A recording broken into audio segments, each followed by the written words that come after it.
May bagong open na Japan surplus dito. Tara, makigulo tayo!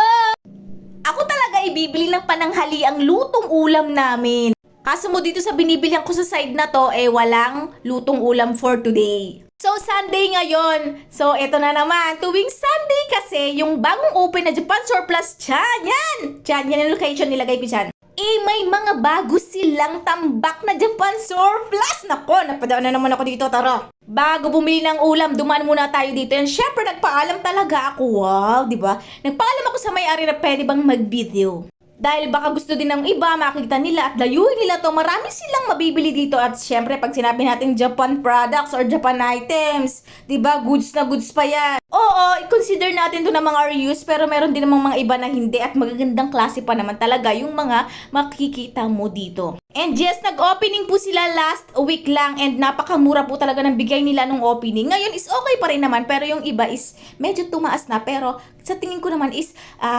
sulit ka naman dahil matitibay yung mga item nila. Tingnan mo yung mga takure, ang gaganda, diba? At yan, may mga paano pa, yung mga ganyang gamit sa kitchen. Talaga pag nanay ka talagang attracted ka sa mga yan. Yan, may mga payong pa. Diba, magaganda mga payong talaga pang mga Japan, mga matitibay. Napakaraming anek-anek dyan. Magkalkal ka lang. Marami kang makikita dyan. And mga bags, stop toys. Diba, ang cute ng mga stop toys. And pasok tayo sa loob. Ayan na nga ang mga kitchenware. Oh, diba, stainless, diba? Kahit ihampas mo ay hagis. Ewan, bahala ka na. Hindi talaga masisira yan. And dahil nga wala akong budget sa para dyan, tingin-tingin lang naman tayo. Baka sakaling meron dyang yung kaya lang ng bulsa lang naman. Last week kasi is nakakuha na ako dyan at maganda naman yung mga nakuha ko. Very, very light lang naman dahil wala tayong kabudgetan dyan. Lagot tayo. Tingnan mo, mayroon pa, ano nga ang tawag dito? Pressure cooker. Ayan. And ayan, may naispatan nga ako dito yung maliit na kabayo. Ayan, plantsahan, wherein, diba ang hirap talagang i-plancha ng mga sleeves. Yan, pwede mong isuksok dyan. So, 50 pesos lang yan at yan yung nakuha ko.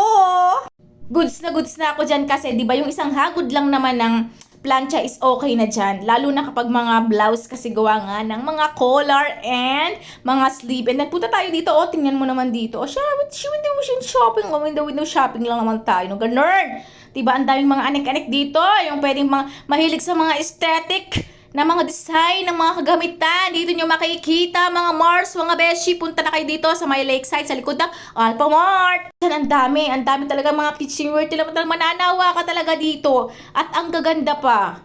Talagang goods na goods. Ang mga kaldero ngayon may mga takip pa, diba? Ang mga nanay talaga, hindi makapagpigil. Talagang masisira ang budget pag napadaan ka dito. Diba, yan may mga pang pangkadkad ng mga cheese. Ang gaganda. Meron pa diyang mga, kuha ko yung ginagawa niyang small yung mga particles ng asin. Ganda niyan. Goods na goods yan. Maganda yan. Yan sa mga side na yan, no? Ang dami talagang mabibili dito. Siguro maubos 1,000 dito kung talagang mangunguha ka talaga. Pipili ka lang talaga kasi marami pa talagang mga good quality dito. Ayan, di ba? Ang daming bags. Tambakan talaga ng mga bags yan.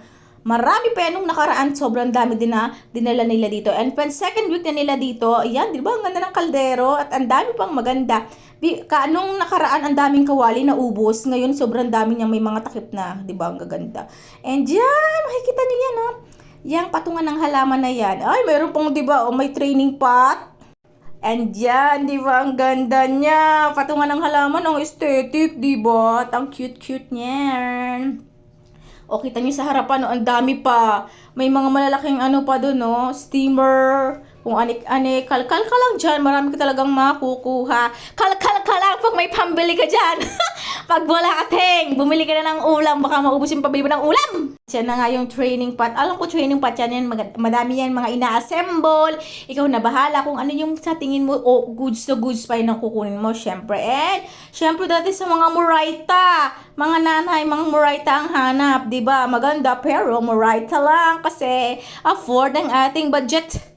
At hindi lalaglag ang ating bulsa dahil lagot tayo sa ating mga hobbies. Marsh, yung ulam, hinihintay ka na ng mga anakis mo dong gutom na. Ay, tinan mo, yung mga basket, diba? Ang cute-cute nila, mga basket na gawa sa ratan. Ang cute-cute yung tingnan. Display mo or lalagyan ng mga anik-anik sa bahay. Napakahaba talaga ng chika ko kasi natutuwa talaga akong pumunta dito.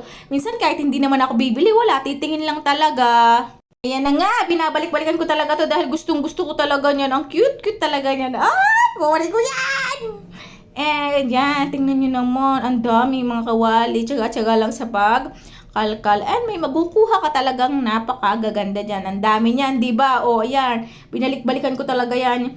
Yang plancha na yan, napakahaba na ng chika natin. Anyway, wala lang, tingin-tingin lang tayo. Nakakatuwa talagang magtitingin ng mga ganyan, oh, 'di ba? Stainless, matitibay talaga 'yan, promise. Hindi ka lugi diyan, kahit ibalibag mo 'yan. Nako, promise Marsh. Ito yung mga gamit na galing Japan, usually Japan, and merong mga from ano yata yon, Germany yung iba or US yung iba nilang nakuha diyan. Halo-halo na. Kalkal ka lang dyan. Karamihan talaga ng mga kitchenware dyan mo makikita yung mga kakaiba, matitibay, magagandang klase, mga magandang tatak. Ayan. Ang dami niyan, di ba? Mawiwili ka talaga, Mars. Ayan nyo. Last week yan, ang dami na nilang nabenta. Last week. Marami silang nabenta. And sabi nila, sport trial lang daw to, kaya hindi pa nila masyadong inaayos. Dyan lang ang kanila ngayon, every Sunday new arrival. Kasi ang sabi ng may-ari, is trial pa lang, kaya wala pang store name at hindi pa talaga nila ina-assemble lang maganda yan na nakaayos. Kasi nagta-trial pa nga, and meron kasi siyang bodega according sa kanya, kaya meron siyang mga branches. So, yan na talaga yung negosyo niya. O, diba, ang daming mga kapayungan. O, mga bags. Ang gaganda ng bags dyan, promise. Hindi na ako kumuha niyan kasi hindi naman ako naalis. And wala rin akong pambili.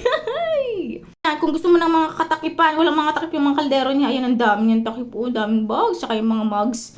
Ayan, murang-mura lang yung mga mugs dyan. Tsaka mga kapingganan, pili ka lang dyan. Marami kang makakukuha dyan. Ayan. Ang mga kapayuan. And pauwi na rin ako ng mga time na to kasi bibili nga talaga ako ng ulam. Kaya ayan, may mga tsinelas pa. And yun lang for today's video. Sana nag-enjoy kayo sa katitingin. Nabusog ang inyong mga mata. At kung gusto nyo bumili, pumunta na lamang kayo doon kung syempre ay malapit. Bye!